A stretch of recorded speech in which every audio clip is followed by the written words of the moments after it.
Добар ден, гледате Аргумент. Добар ден и за мојот гостин. Добар ден. Славчо Димитров, истражувач, активист, коалиција Маргини. И зошто сте тука? Куратор на Скопје, викенд на гордост. Така е. Фала на поканата. Ви благодарам што сте тука. И сега прво околу фестивалот. Фестивал на која слави слободата. Ги слави различностите, ги слави човековите права. Прво околу тоа. Скопје Прайд викенд или викенд на гордост Скопје е фестивал за квир уметност, култура и теорија, кој што оваа година се случува по 13-ти пат. Фестивал кој што се фокусира на културните практики, уметничките практики, кои што се со феминистички презнак, кои што се создадени од или адресираат прашања кои што ја занимаат ЛГБТ и заедницата, меѓутоа и воопшто радикалните политички практики и критика. Главен фокус на фестивалот се извонредни визуелно-уметнички практики, меѓутоа она на што посебно ние ставаме акцент се перформанс уметноста и современиот танц, како практики преку кои што се обидуваме да адресираме клучни прашања. Досега низ овие 12 години, па вклучително и годинава, Да. Низ Скопје преку овој фестивал имаат пројдено огромен плејада на антологиски светски реномирани уметници, кои што доаѓаат од овие области визуелна уметност, перформанс арт и современ танц.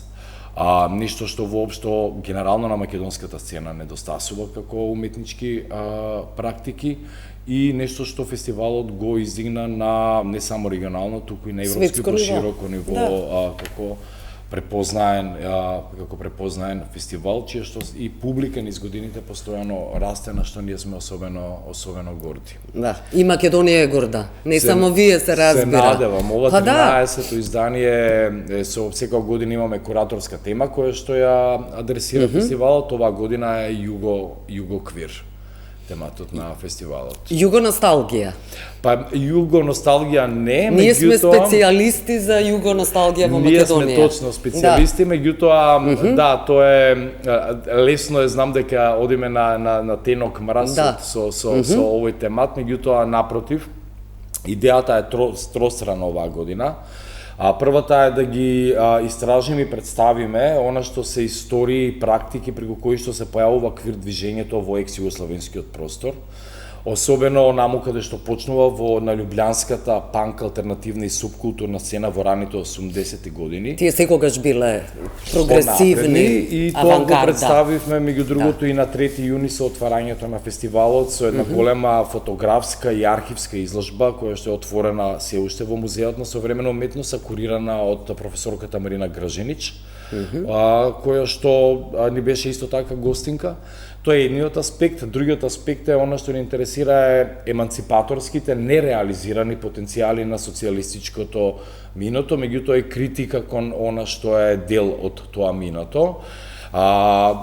Како најпрост пример ќе го дадам, например, срамната одлука на Македонија во 2025 година да не ја потпише резолуцијата во Обединетите нации за правото на самоопределување на палестинскиот народ, нешто во што, например, Југославија, како политичка сила, предничеше и стоеше јасно во одбрана на правата на палестинскиот народ, кој што денеска е жртва на геноцидна практика. Меѓутоа и вербата во иднината, модернистичките идеали, идејата за социјална правда, идејата воопшто за еманципација и промена на иднината и конечно критиката на експлоататорските практики на капитализмот, прашањето на класата, родовата еманципација и еднаквост која што е темел во таа држава, се практики од кои што можеме да учиме, меѓутоа критички.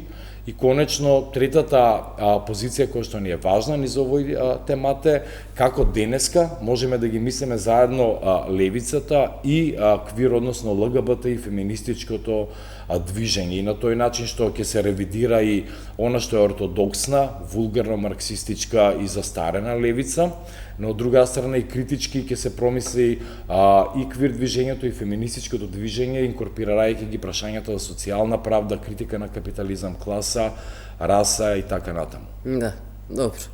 Го спомнавте социјализмот. сега, и критиките кон социјализмот, колку било тоа ригидно општество, но ако ја погледнеме денес Македонија, општеството воопшто не напредува. Тие радикални ставови, политики, се повеќе се циментираме, се парализираме всушност од тие практики, од тие политики, десничарски, заостанати, веќе кажав, закоравени ставови, особено во доменот на човекови права. Ние точно немаме традиција, немаме политичка култура, на култура на демократија, на демократски вредности, но назадуваме, тоа е факт. Да, неоспорен е фактот.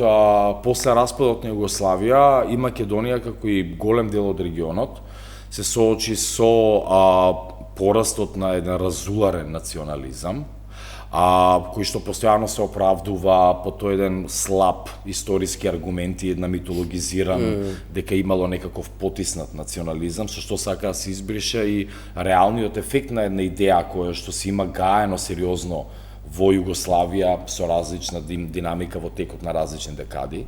Сведоци сме на маниакална власт која што ја доби црквата и религијата. За тоа ни сведочат последните истражувања кои што ги направија, ги објавија во Призма, во која што ние гледаме дека црквата во Македонија поседува пола држава, не плаќа денар данок, а при тоа глумат некаков морален авторитет, со што се соголува вистинското лице, односно дека во игра еден чист, неконтролиран профит и поседништво. Но се прилично влијателни, во политичка смисла. Во политичка смисла се влијателни и јасно е дека се влијателни кога поседуваат толков капитал. Можеме слободно да кажеме дека веројатно црквата е најбогатото правно лице во оваа држава, особено со недвижнини.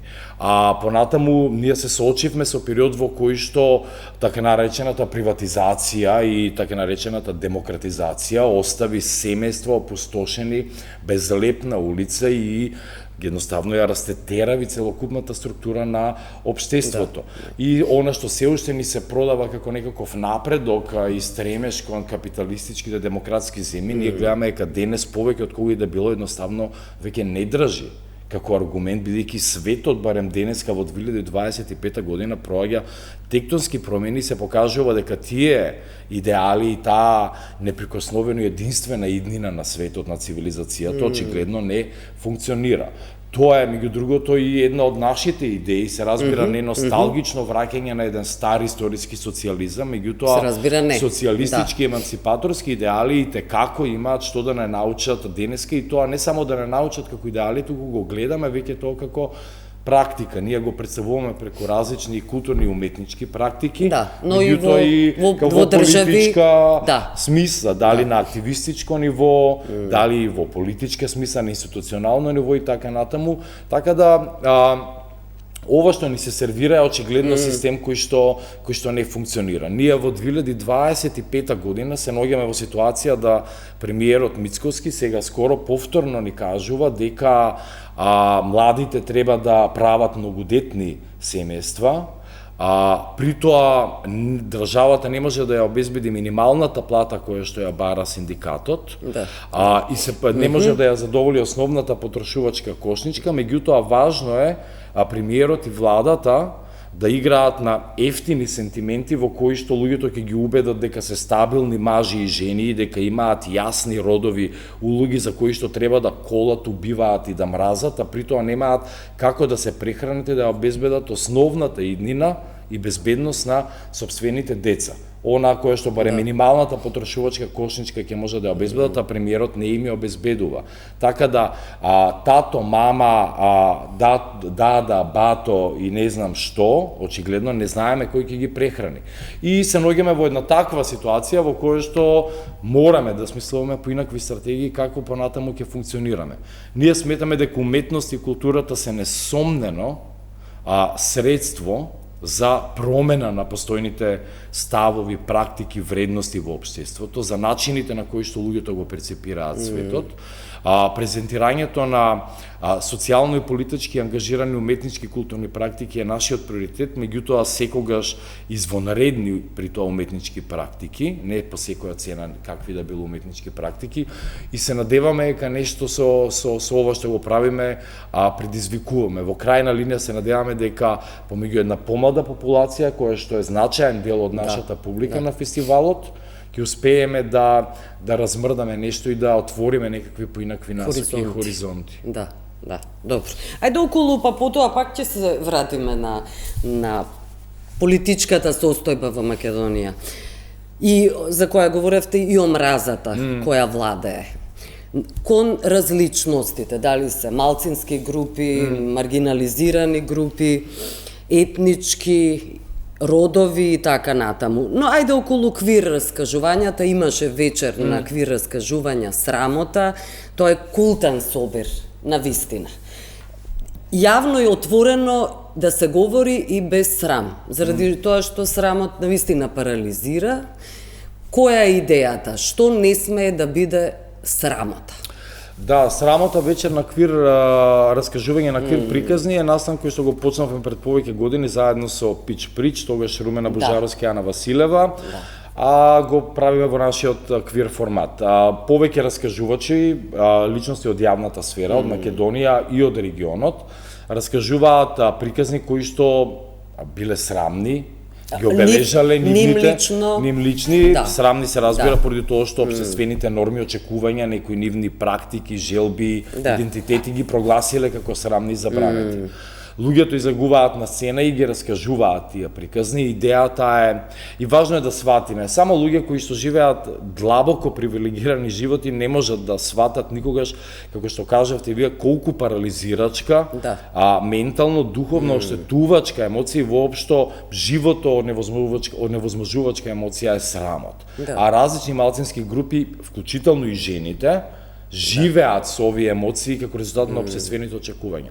Овие луѓе на сцена раскажуваат срамни приказни, се исмејуваат, го свртуваат исмејувањето наназад кон оние кои што исмејуваат претходно, и се обидуваат преку тоа собствено соголување, изложување, ранливост, не само они лично да го намират, него да публиката која што е дел во огромен број кој што го следи тоа, кој што ги слуша овие приказни, самите да доживеат некаква катарза и некакво лично ослободување или трансформација, особено ослободување од срамот и од лажниот морал на општеството. Македонија е шампион во тоа, Добро, не може да се преживее без храброст, и самиот кажавте, без отворање. Што е срам? Не треба ништо ли да биде срамно? Не, видете, се разбира, ние не велиме дека ништо не треба. Јас лично сегаш сум се исто застапувал за користење на срамот како политичка стратегија, меѓутоа кои се вредностите, кои се принципите поради кои што ние ќе одлучуваме да засрамуваме луѓе.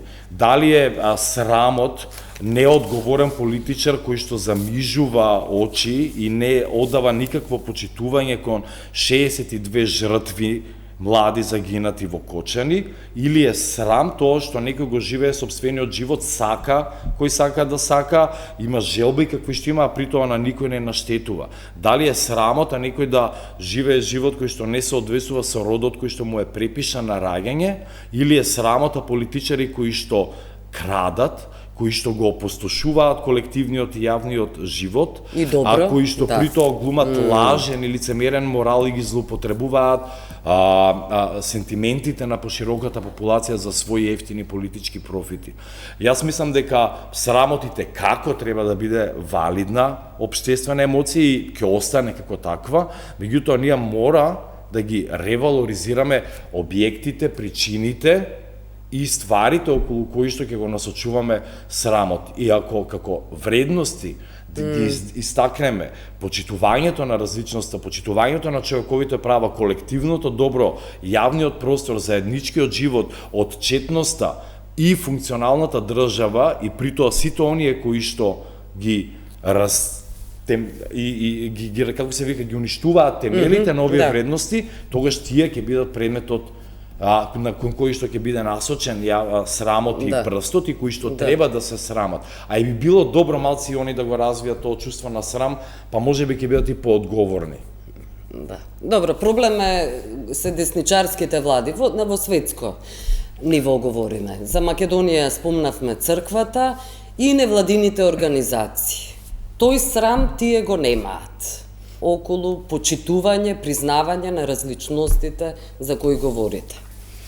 Невладините се прилично врзани, практично сите се поврзани, и политичките елити, структури, црквата и тие невладени организации, кои вршат хајке. Тие не се ни водат официјално како невладени организации, а се уште функционираат по некои прилично сомнителни правила, без каква и да било отчетност, со пари кои што знаеме со сигурност дека се слеваат, меѓутоа државата треба да преземе некои чекори да види од каде доаѓаат, како се трошат и кој поднесува и плаќа даноци. Бидејќи ние ги плаќаме даноците на државата уредно. Сега, тие истите невладени организации, односно групи, сеачи на омраза, кои што со оваа влада избуткаа серија промени во законодавството, успеа во само период од неколку месеци да ги отстранат сите заштитни уредби во законите за основно и средно образование, да ги поништат правилниците со кои што беа заштитувани жртвите на насилство, децата жртви на насилство во училиштето, и при тоа прадете не само децата кои што се сексуално или родово различни. Тие правилници беа образувачки за какви да било форма на дискриминација, за какво и да било насилство, и врз основа на етничка припадност, раса, социјално потекло, здравствен статус и така натаму. Ова се тие групи кои што со Антонио Милошовски на чело, со подршка јами на Министерката за образование, успеа да воведат реформи, односно да ги избришат, не воведува никаква реформа, сите оние заштитни уредби кои што беа во законодавството и да не вратат богами години наназад, нешто на кое што се работело на вистина напорно, не само невладиниот сектор, туку и други експертски структури, и владени тела, и интернационалната заедница, и сега се наоѓаме во ситуација во која што државата ги остава изгорените деца без соодветна заштита, семејствата без каква и да било поддршка, меѓутоа барем ги убедува дека нели ги заштитила од хомосексуалците, лесбејките и од трансродовите деца во училиштата кои што патем се најчесто жртви на насилство, и тоа на застрашувачко насилство. И тоа е иронијата во која што ние денес живееме, меѓутоа и покрај тоа што, например, и годинава оваа конзервативна и десничарска влада на чело со културно-уметнички, ќе бидам директен, прилично неписмениот министер Љутков, одлучи дека нема да ни додели нити еден денар на нас како фестивал, и покрај 13 годишната традиција, само на нас и на прво па женско феминистичкиот фестивал. И покрај сето тоа, ние сепак обстојуваме. Ние го правиме овој фестивал, градиме публики, презентираме врвна уметничка содржина која што препознаваат сите и културни чинители во државата и пошироко, и тоа ќе продолжиме да го правиме и да обстоиме, што е патем и мотото на парадата на гордоста која што ќе се случува на 21 јуни оваа година. Добро, парадата на гордоста 21 јуни, што значи тоа? Кој ќе биде, секогаш имате важни гости од странство? Оваа година парадата на гордоста, јас не сум дел од организацијскиот одбор, и не би можел да бидам портпарол на тоа, меѓутоа оваа година парадата ќе биде само протестен марш. Значи нема да има завршен голем сценски настап со забава, туку ќе биде протестен марш, како што и патем доликува, бидејќи светот гори, Македонија прилично исто така гори, и мислам дека тоа е и соодветната форма на која што ќе треба да се изрази она што е пораката. Не само главната порака ќе обстоиме, туку и пошироката порака и манифестот кој што организацијскиот борд на парадата го објавија, кој што ќе го презентираат и на самиот тој ден, и ќе го циркулираат и во медиумите се разбира. Добро, јас ќе направам дебата, еве и вие сте поканет токму за парада на гордоста, но околу Љутков, министерот за култура, што не сте добиле подршка. Имавте ли средба со него? Не, зашто би имале ние средба? Дали побаравте средба да му објасните видете, колку е важен овој фестивал? Не, па видете, министерот Љутков не е паднат од Марс. Прво, кога се поднесува апликација, има детална историја на фестивалот и информации, така да нема ние што снисходливо да одиме и да бараме. Но да предочите доколку немате тој требаше, подршка. ако сакаше, да искочи со некои релевантни аргументи и да каже. Меѓутоа, јасно и на малите деца дека во игра е само една едноставна хомофобија и мизогинија, за да овие два фестивали се единствените од независната културна сцена и продукцијата која што е поддржана со 0 денари оваа година. Ние се разбира немаме намера во иднина повеќе да аплицираме на тие конкурси кои што ги објавува Не со оваа влада, на тоа мислите? Не, дефинитивно повеќе не. Мислам, јасно е, политичката порака е испратена, а и ние сакаме да им испратиме политичка порака, дека ние не ги уважуваме и препознаваме на еднаков начин како каква да било релевантна културна институција која што стои. Она соработка која што имаме со институциите на културата во градот, ние продолжуваме да ја имаме и сме им благодарни, бидејќи таму има едуцирани, отворени луѓе кои што ги водат институции, како што е Музеот на современа уметност, културно-социјалниот простор Јадро, Националната галерија, Младинскиот културен центар, така да со тие институции ние ќе продолжиме да соработуваме, меѓутоа Министерството едноставно го поништуваме како релевантна институција и немаме намера да му дадеме нити трошка повеќе важност во иднина. Барем не додека е овој министер. Да, на тоа мислам, овој министер кој што патем предлага да се приватизира културното наследство во државата, што мислам дека дебатата треба да ја завршиме околу него со само тој факт. Мислам, таа изјава која што даде скоро на една дебата на топ тема, ако не се лажам. Да. Која е вашата порака околу тој став?